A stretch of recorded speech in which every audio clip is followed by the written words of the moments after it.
মানুষ এই কথা বলেই ফেলেছে যে আমি ফরিদউদ্দিন লাঠির উপর ভর করে করে হাঁটি, আজকে থেকে এই লাঠি ব্যবহারই করব না। পরবর্তীতে তার সমসাময়িক যারা ছিলেন তারা বলে এরপর থেকে কোনোদিন ফরিদউদ্দিন গঞ্জে সাহেব রহমতুল্লাহ আলাইহি আর হাঁটার জন্য লাঠি লাগেই নেই। তার মানে আবার এই না যে আমরা যারা এখন ব্যবহার করি তারাও ফেলে দিব। যদি আমার ইমানের অবস্থা এমন হয়, যদি আমার বিশ্বাসের অবস্থা এমন হয়, তাহলে আপনি ফেলে দেন। আপনার রব যিনি ফরিদউদ্দিন গঞ্জে সাহেব রহমতুল্লাহ আলাইহির রব, তিনি এখনো পর্যন্ত আছেন।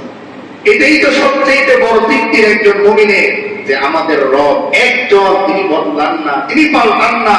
যেই রব হযরত আদম আলাইহিস সালামের সময় তওবা কবুল করেছেন, যেই রব আকায়ে নামদার তাজদারে মদিনা মুহাম্মদুর রাসূলুল্লাহ সাল্লাল্লাহু আলাইহি ওয়াসাল্লামের মতো ব্যক্তিত্বকে সৃষ্টি করেছেন, ওই রব এখনো পর্যন্ত আমাদেরই আছে।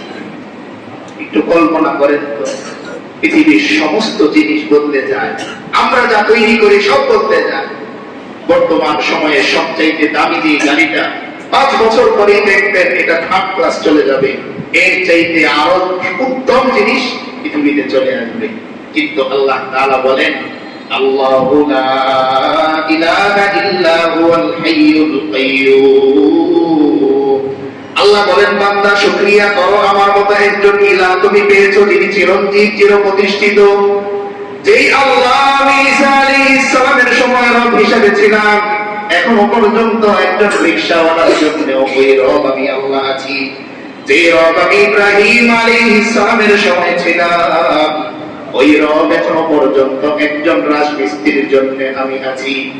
যে রব আমি হযরত আদম আলাইহিস সালামের জন্য ছিলাম, ওই রব এখনো পর্যন্ত একজন সবজি বিক্রেতার জন্য আমি আছি। হযরত ইব্রাহিম নবী যখন আমারে আল্লাহ বলে ডাক দিত, আমি সাড়া দিতাম। এখনো পর্যন্ত যদি কোনো বান্দা আমাকে একবার আল্লাহ বলে ডাকবে, আমি আল্লাহ এখনো পর্যন্ত তার ডাকে সাড়া দিব। পৃথিবীতে এমন কোন জিনিস আপনি পাবেন না যিনি সবার সাথে একরকম, যিনি সবার সাথে একরকম। এই শুকরিয়া এই তো আমরা করে শেষ করতে পারবো না কোনদিন, যে একজন রাষ্ট্রপতি আল্লাহকে ডাক দিলে আল্লাহ যেরকম সাড়া দেন, আমি একজন রিকশাওয়ালা এখান থেকে বসে ডাক দিলেও আমার আল্লাহ ওই রকমই সাড়া দেন। তার মানে কেমন যেন আল্লাহ বোঝাতে চান, বান্দারে আমি তোরে একজন রাষ্ট্রপতির চাইতেও কোটি কোটি স্তর মর্যাদা বেশি দিয়ে সৃষ্টি করেছি। আমি আর আপনি তো দুনিয়ার সম্মানের পিছনে ছুটি, আর আল্লাহ তাআলা বলেন বান্দা পৃথিবীর মানুষ তোমাকে কত সম্মান আর দিবে, না হয় একটা দেশ, একটা পৃথিবীর ক্ষমতা তোমার হাতে দিবে, আর আমি আল্লাহ তোমাকে যেই ছোট্ট জান্নাতটা দিব, এই জান্নাতের পরিমাণ হচ্ছে এই আসমান জমিনের চাইতে 10 গুণ কম। সুবহানাল্লাহ। পৃথিবীর মানুষ তোমারে কত দিতে পারবে, আমি আল্লাহ যা দিব তোমাকে।